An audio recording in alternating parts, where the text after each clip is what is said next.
En el siglo VI ocurre un fenómeno sin precedente en el mundo griego. Se intenta explicar el mundo por la fuerza de la razón, sin recurrir a intervenciones metafísicas. Surgen en Jonia los primeros filósofos griegos. Desde entonces, hay una tradición continua que liga este movimiento con la ciencia occidental. Anteriormente, se pensaba que la ciencia surgió en el mundo helénico. Sin embargo, esto no es así. Existe también una continuidad entre civilizaciones que florecieron 1000 años antes, como las de Mesopotamia y Egipto, con la civilización griega. La continuidad entre la cultura griega y la ciencia occidental moderna es clara. Los protagonistas de la revolución científica, como Copérnico, Galileo y Newton, abrevaron de las fuentes antiguas del conocimiento que legaron Ptolomeo, Aristarco y Euclides. Seguramente, los griegos recibieron conocimientos de culturas anteriores, como la egipcia y la mesopotámica, aunque las conexiones culturales se hayan perdido. La cultura griega no empezó desde cero. Los griegos heredaron conocimiento de las culturas egipcia y babilonia. Aunque ese puente se perdió en gran parte, es claro que existió una conexión que influyó a la civilización griega. Las civilizaciones de Mesopotamia y Egipto lograron avances importantes en el conocimiento del mundo. Sin embargo, frente a los avances de estas culturas, la cultura griega desarrolló como rasgo distintivo la filosofía especulativa. Hasta donde se conoce, surge por primera vez el intento de explicar el mundo de una manera racional. Es también en esencia un movimiento humanista, que solo vuelve a surgir casi 2 milenios después hasta el Renacimiento. Es la reivindicación del hombre como actor principal que se emancipa del control de los dioses. No todo se perdió de esa antigua relación. Se conservan fragmentos de tablillas de arcilla, uno de los materiales más perdurables, con escritura cuneiforme y bustrófera, con el relato más antiguo conocido, la epopeya de Gilgamesh. El descubrimiento de la piedra Rosetta permitió entender el significado de los jeroglíficos egipcios, gracias que el texto también estaba escrito en griego antiguo. Se sabe que la cultura egipcia alcanzó un alto grado de conocimiento empírico. Por ejemplo, sabían que la mejor aleación para obtener el bronce de mayor calidad era agregar un 12% de estaño al cobre, lo que daba al bronce su mayor dureza sin fragilidad. Trabajaron el oro, hacían alfarería, construcciones, practicaban la cacería, la pesquería, la navegación, conocían el arte de la elaboración del pan, vino, cerveza, practicaban el cultivo de viñedos y la construcción de barcos, entre otras cosas. Sin embargo, a pesar de todo ese conocimiento, no se puede decir que alcanzaron un conocimiento científico. Fue solo con los griegos que nace el interés por desarrollar explicaciones mediante un sistema inteligible de leyes naturales. Los egipcios conocían el sifón, pero fueron los griegos los que a partir de ese conocimiento técnico propusieron el concepto abstracto del vacío y propusieron la generalización de que la naturaleza aborrece el vacío. Un estado tan grande y complejo como el egipcio necesitaba un calendario para organizar las actividades del poderoso imperio. Hace 4000 años, los egipcios ya habían elaborado un calendario refinado. Gracias al conocimiento de los astros y a su experiencia agrícola, sabían que la aparición de la estrella Sotis, que viene siendo Sirio, coincidía con el solsticio de verano, que a su vez anunciaba el crecimiento del Nilo. El desbordamiento de las aguas del Nilo inundaban y fertilizaban las tierras, después de lo cual requerían preparar las tierras para sembrar. En el papiro de Rhind se muestran conocimientos matemáticos alcanzados por los egipcios.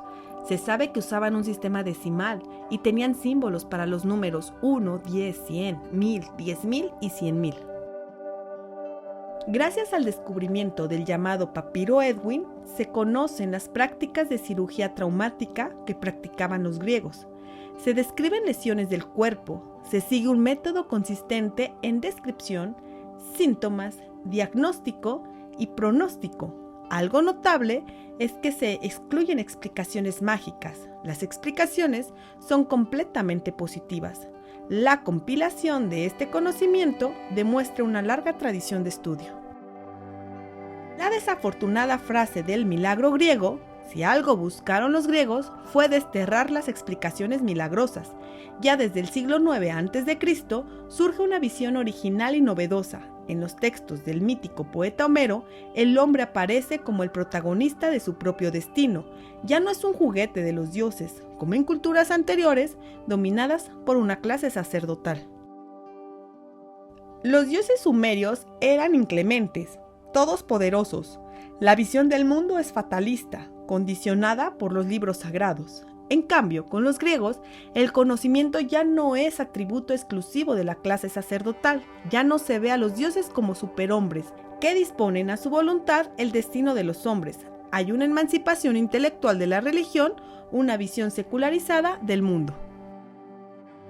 La escuela jónica es tradicionalmente donde surge la filosofía especulativa. En la ciudad de Mileto surgen Tales, Anaximandro y Anaxímenes. ¿Cuáles son las condiciones que permiten la delimitación espaciotemporal de esta revolución intelectual en la historia de la humanidad? Frente al cliché extendido que concibe al filósofo como a un ser desprendido de este mundo, idea por cierto propagada posteriormente por la corriente idealista griega, los filósofos de la escuela jónica surgen en una ciudad cosmopolita con intenso comercio, donde coincidían individuos de diversas culturas y donde se intercambiaban muchas ideas. Mileto mantuvo contacto directo con las civilizaciones orientales más antiguas.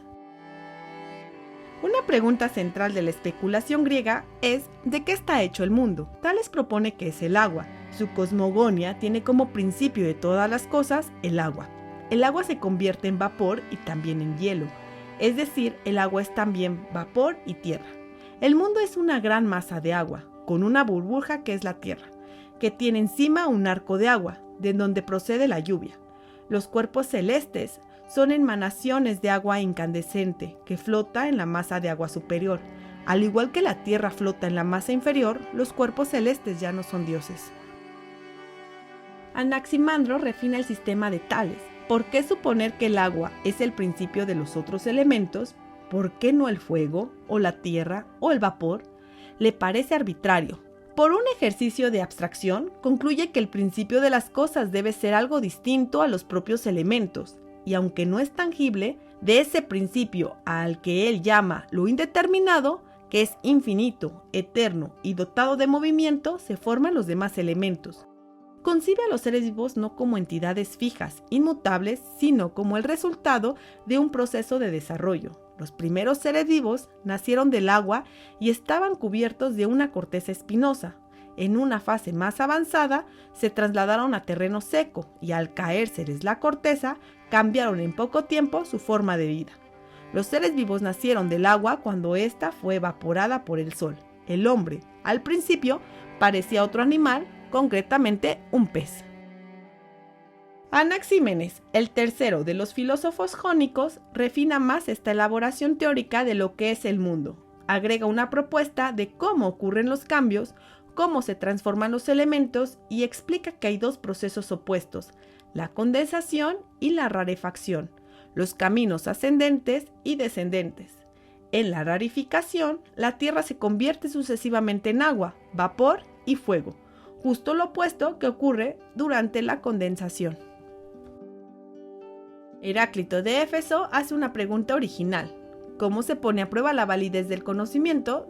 Sus reflexiones son que nadie de aquella cuya palabra ha escuchado ha llegado a conocer que lo sabio está separado del todo. Lo que parece significar es que lo importante para llegar al verdadero conocimiento no es tanto el mundo empírico, sino la reflexión que de él se hace.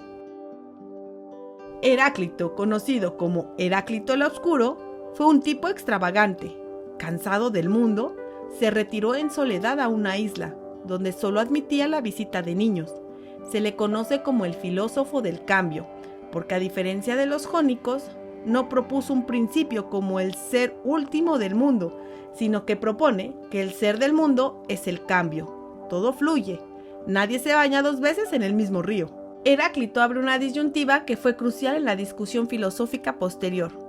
¿Cómo se conoce el mundo? ¿A través de los sentidos o a través de la razón?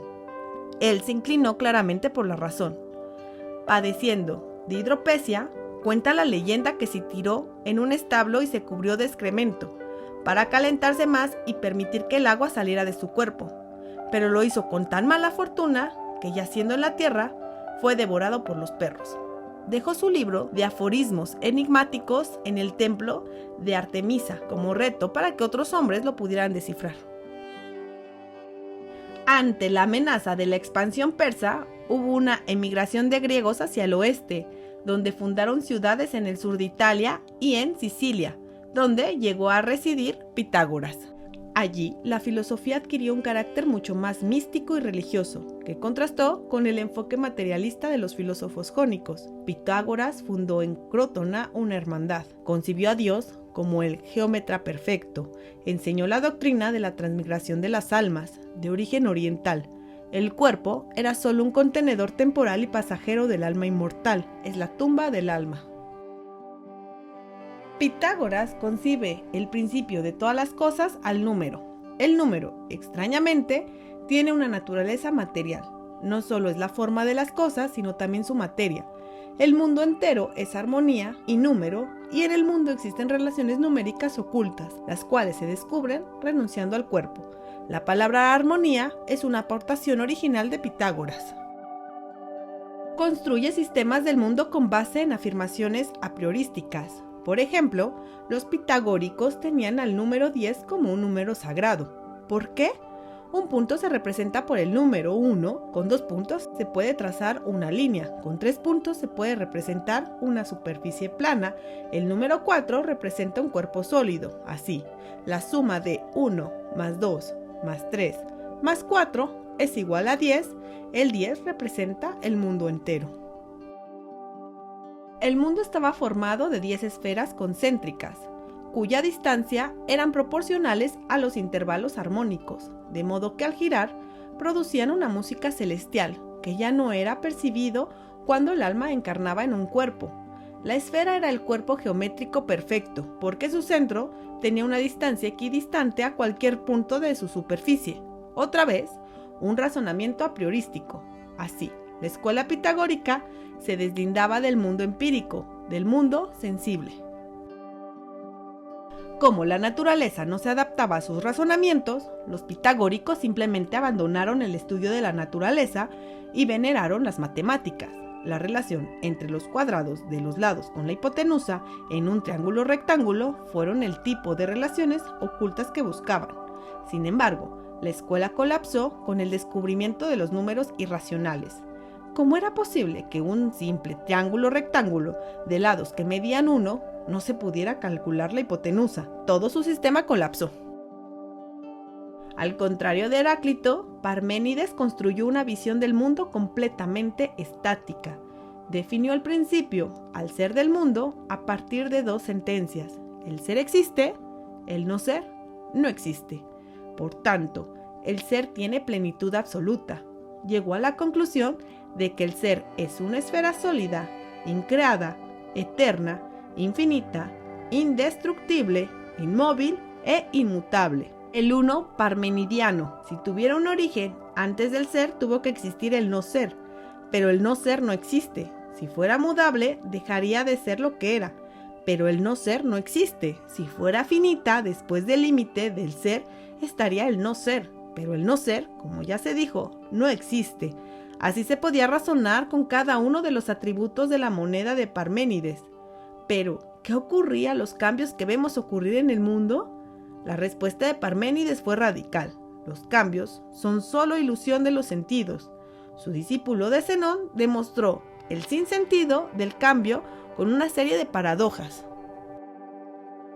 La paradoja de Aquiles contra la tortuga es que puso que la única condición es que Aquiles le dé una ventaja a la tortuga. La distancia se puede ir reduciendo infinitamente, de modo que Aquiles se aproximará cada vez más a la tortuga, pero jamás la alcanzará.